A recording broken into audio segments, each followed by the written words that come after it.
নমস্কার বন্ধুরা, কলকাতা কুকারে আপনাদের স্বাগত। আজ আমি আপনাদের সাথে শেয়ার করব অনুষ্ঠান বাড়ি স্টাইলে এঁচোড় চিংড়ির রেসিপি। এটি বাঙালিদের একটি বেশ জনপ্রিয় খাবার। গ্রীষ্মকালে রোজকার রান্না হিসেবে এই রেসিপিটা যেমন জনপ্রিয়, তেমনই অনুষ্ঠান বাড়ির এঁচোড় চিংড়ি আমাদের সকলেরই খুবই পছন্দের একটি পদ। চলুন তবে দেখে নেওয়া যাক অনুষ্ঠান বাড়ি স্টাইলে একদম পারফেক্ট স্বাদের এঁচোড় চিংড়ির রেসিপি। এঁচোড়টাকে গাছ থেকে পেড়ে নিয়ে এসে এইভাবে কেটে নিয়েছি। আপনারা যেটার সাহায্যে এঁচোড়টাকে কেটে নেবেন সেটার গায়ে আর হাতে প্রথমে তেল মাখিয়ে নিয়ে তারপর এঁচোড়টাকে কেটে নেবেন। এখন যে পাত্রে এঁচোড়টা সেদ্ধ করে নেব সেই পাত্রের গায়ে তেল মাখিয়ে নিচ্ছি। এতে এঁচোড়টা সেদ্ধ হওয়ার সময় এঁচোড়ের আঠাটা পাত্রের গায়ে লেগে যাওয়ার সম্ভাবনা থাকে না। এখন এর মধ্যে দিয়ে দিলাম বেশ কিছুটা জল।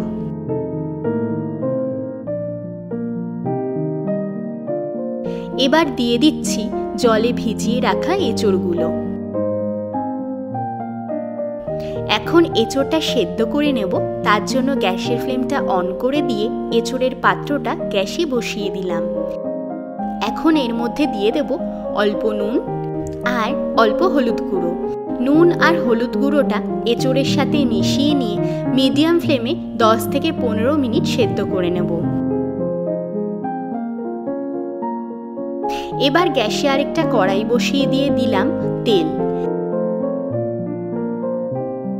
তেলটা গরম হলে দিয়ে দেব ডুমু ডুমু করে কেটে নেওয়া 4টে মিডিয়াম সাইজের আলু। আলুগুলোকে কেটে নিয়ে অল্প নুন আর হলুদ মাখিয়ে রেখেছিলাম। এখন মিডিয়াম ফ্লেমে আলুগুলোকে ভেজে নেব। মাঝে মাঝে হালকা নাড়াচাড়া করে নিয়ে ভেজে নিচ্ছি, যাতে আলুগুলোর চারপাশ দিয়ে সমানভাবে ভাজা হয়। আলুগুলো ভাজা হয়ে গেছে, এখন তেল থেকে তুলে নিচ্ছি।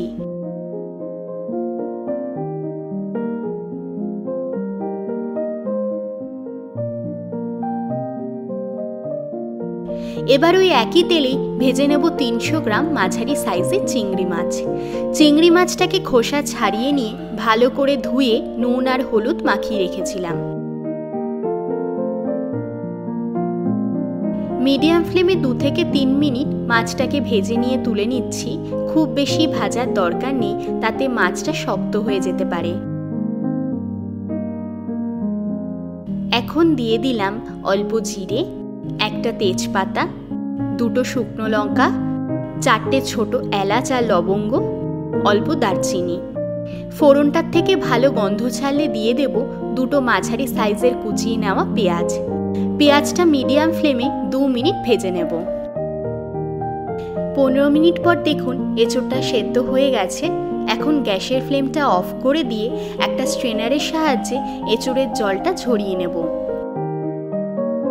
এবার পেঁয়াজটা হালকা ভেজে নেওয়া হয়ে গেলে এর মধ্যে দিয়ে দিচ্ছি 1 চামচ আদা বাটা।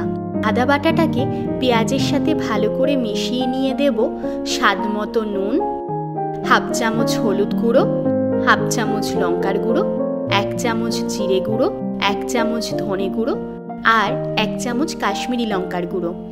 এই সব মশলাগুলোকে মিডিয়াম ফ্লেমে ততক্ষণ অবধি কষিয়ে নেব যতক্ষণ না মশলাটার থেকে কাঁচা গন্ধটা চলে যায়। কিছুক্ষণ কষিয়ে নেওয়ার পর এর মধ্যে দিয়ে দিচ্ছি সেদ্ধ করে রাখা এঁচোড়টা। মশলাটার সাথে এঁচোড়টা ভালো করে মিশিয়ে নিয়ে 2 মিনিট রান্না করে নেব।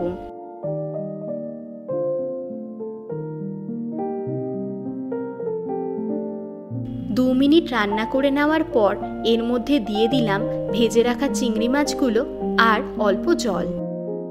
এখন সবগুলো একসাথে এঁচোড়ের সাথে ভালো করে মিশিয়ে নিয়ে ততক্ষণ অবধি রান্না করব যতক্ষণ না মশলাটার থেকে তেল ছেড়ে আসে।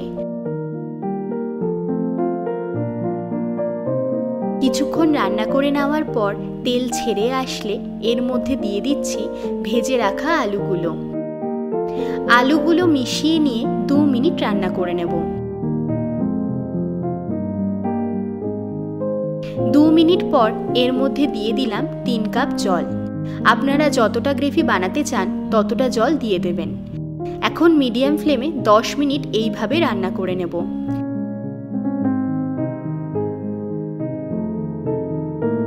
10 মিনিট পর গ্রেভিটা হালকা ঘন হলে দিয়ে দেব ছোট চামচের 1 চামচ গরম মশলার গুঁড়ো, 1 চামচ ঘি আর অল্প চিনি।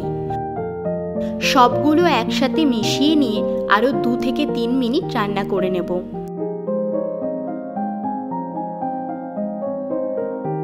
2 থেকে 3 মিনিট রান্না করে নেওয়ার পর দেখুন তৈরি হয়ে গেছে আমার আজকের রেসিপি অনুষ্ঠান বাড়ি স্টাইলে এঁচোড় চিংড়ি।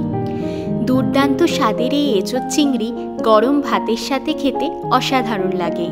এই এঁচোড় চিংড়ি বানানো যেমন সহজ, খেতে অত্যন্ত লোভনীয়। আমার আজকের এই রেসিপিটা যদি আপনাদের ভালো লেগে থাকে প্লিজ লাইক, কমেন্ট, শেয়ার করবেন। আর আমার চ্যানেলে নতুন বন্ধু হয়ে থাকলে আমার চ্যানেলটিকে সাবস্ক্রাইব করবেন আর পাশে থাকা বেল আইকনটি ক্লিক করবেন। Thank you.